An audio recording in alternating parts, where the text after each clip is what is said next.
In the stillness of night, a hnub sits in his humble apartment, a guardian of ancient Hmong traditions.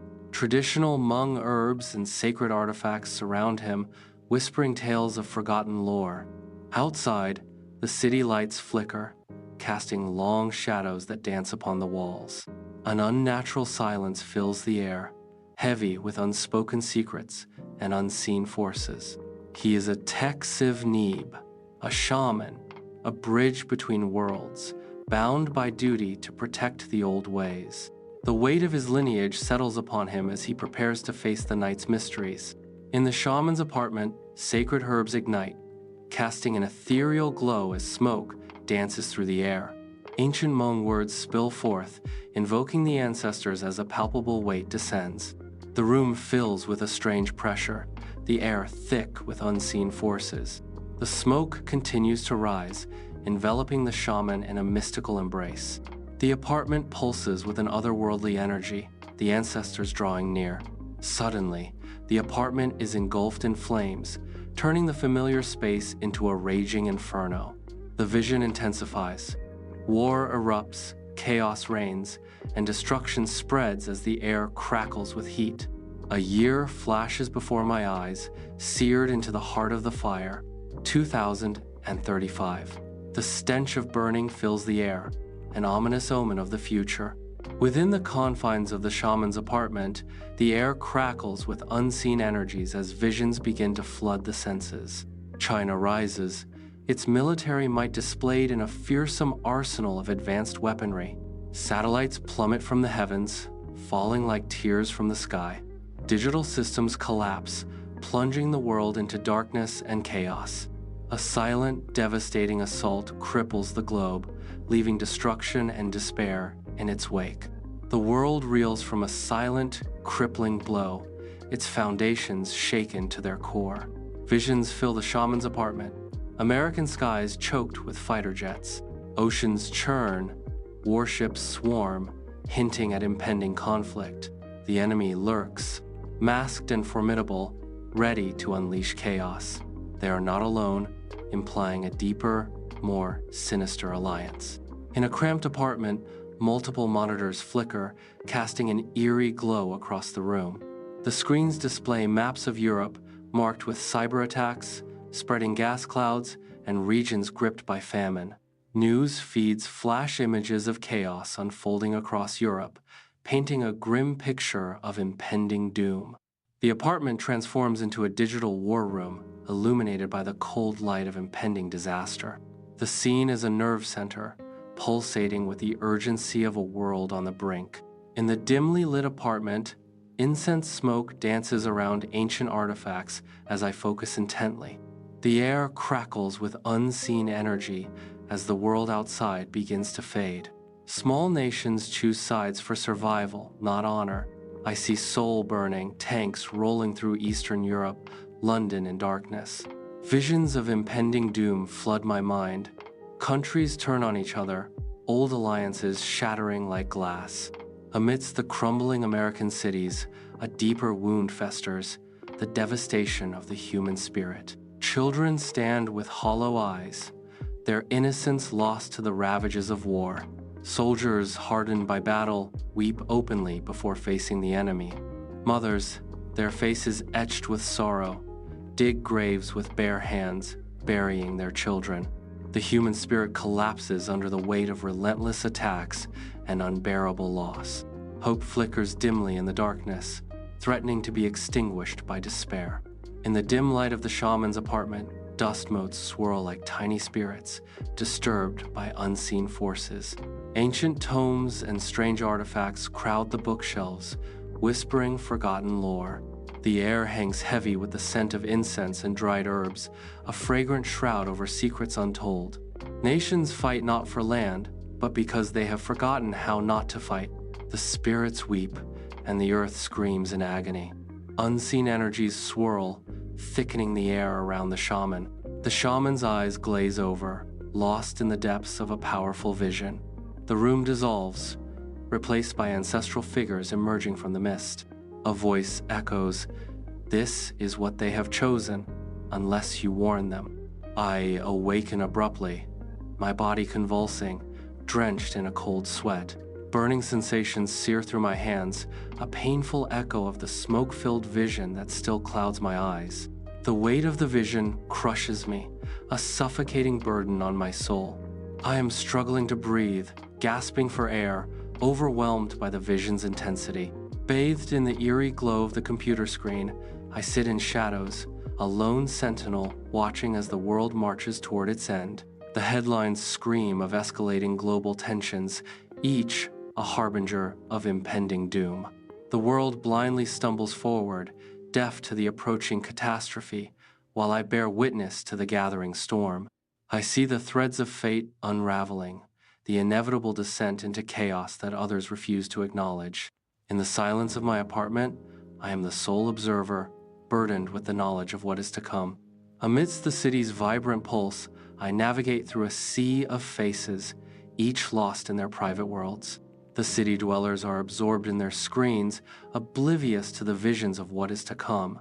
The relentless march of progress continues, while they remain unaware of the future. Lost in their daily routines, they are blind to the impending changes. As the city bustles around them, I am alone in my knowledge, walking through the oblivious crowd.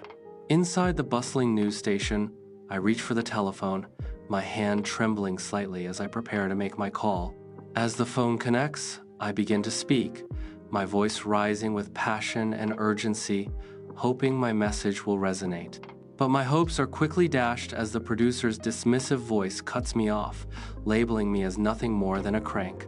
The line goes dead, leaving me in stunned silence as the weight of rejection crashes down around me. Sunlight floods the lecture hall as I sit among rows of diligent students, their pens scratching furiously across notebooks. Dust motes dance in the golden light, mirroring the chaos of thoughts swirling in my mind. The professor drones on, his condescending smile grating against my nerves as he dismisses what I feel. My notebook overflows with observations and theories, a silent plea for someone to finally understand. The professor continues, "These kinds of anxieties are based on superstition and lack any empirical evidence. Let's return to the facts." My frustration mounts, a desperate hope that someone will acknowledge the truth hidden within my words. I sit on a park bench, a silent observer amidst the laughter and carefree play of children. Their innocence is a poignant reminder of the preciousness of what I risk losing. A deep sense of responsibility washes over me as I watch them. I must find a way, a path through the darkness, to warn them of the impending danger. Protecting their future becomes my singular, unwavering purpose. In the heart of the night, I stand amidst swirling incense, the shadows of my apartment alive with secrets. The air grows heavy as I begin the ancient ritual, each gesture precise. I perform the healing ritual, movements practiced. A low murmur escapes my lips, a plea for guidance from the unseen world. I seek a sign, a path to bridge the divide. My voice a hushed whisper in the incense-laden air. In the dimly lit apartment, the glow from the laptop screen casts eerie shadows across my face. The air is heavy, with the scent of burning sage swirling around the room. Whispers from the spirits fill the air, urging me to embrace the modern tool before me. It is a modern tool, but it may be the only way to reach a global audience. My fingers hover over the keyboard, hesitant yet determined to connect with the world. Sunlight floods the shaman's apartment, illuminating a space where ancient wisdom meets modern technology.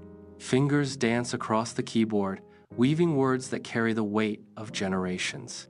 On the screen, a digital sanctuary emerges, dedicated to preserving the traditions of the shaman's people. Videos of chants and rituals are uploaded, each frame radiating spiritual energy into the digital world. In the dim light of the shaman's apartment, I am hunched over my laptop, my face illuminated by the screen. My eyes are glued to the website analytics, each tick of the view count feeling like an eternity. The comments section is a battleground of skepticism, curiosity, and fragile hope. The weight of expectation settles heavily on my shoulders. I take a deep breath, trying to find strength in the digital silence. The glow of the screen reflects the intensity of my focus. Sunlight floods the shaman's humble apartment, illuminating the air with dancing dust motes. A journalist sits poised, notebook in hand, her eyes shining with anticipation. She leans forward, eager to capture the shaman's story and share his unique vision.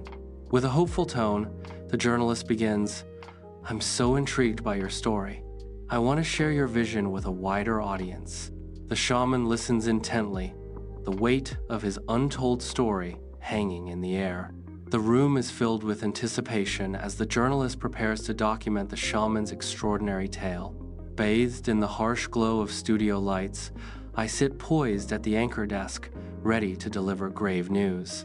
The teleprompter scrolls, feeding me words of impending doom as I prepare to speak with unwavering conviction. My voice booms through the studio, a stark warning. We stand at the precipice of war, a conflict that threatens to engulf us all. Pleading for reason, I urge, it is imperative that we choose the path of peace, not destruction. A desperate plea echoes, we must reconnect with the earth, with the spirits that guide us, before it is too late. The weight of the world hangs heavy as I sit in silence, hoping my words can sway the course of fate. Inside the dimly lit apartment, I sit wearily in my worn armchair, the television's glow casting an eerie light across my face. The television screen displays a rapid montage of global landmarks and talking heads, each dissecting my words. My words echo across the globe, sparking debate and discussion, a mix of satisfaction and trepidation swirling within me. The anchor's voices blend into a low hum, a constant reminder of the weight of my actions and the global impact they carry. Amidst the vibrant pulse of the city, I journey forward, my senses attuned to the subtle undercurrents of change. The faces of passers-by reflect a newfound awareness, etched with contemplation. A ripple effect begins, spreading through the urban landscape. The city breathes with a collective sense of purpose. Each step echoes with the weight of responsibility. My warning has made a difference. In the quiet of the shaman's apartment, I sit in solemn stillness, the wind's mournful song a backdrop to my thoughts. Echoes of war linger in the night, casting long shadows over the fragile hope that flickers within. Yet, amidst the encroaching darkness, a resilient flame of hope persists, defying the despair. A silent plea rises within me, a desperate hope for humanity to choose a path of peace and understanding. I can only pray that someone out there is listening.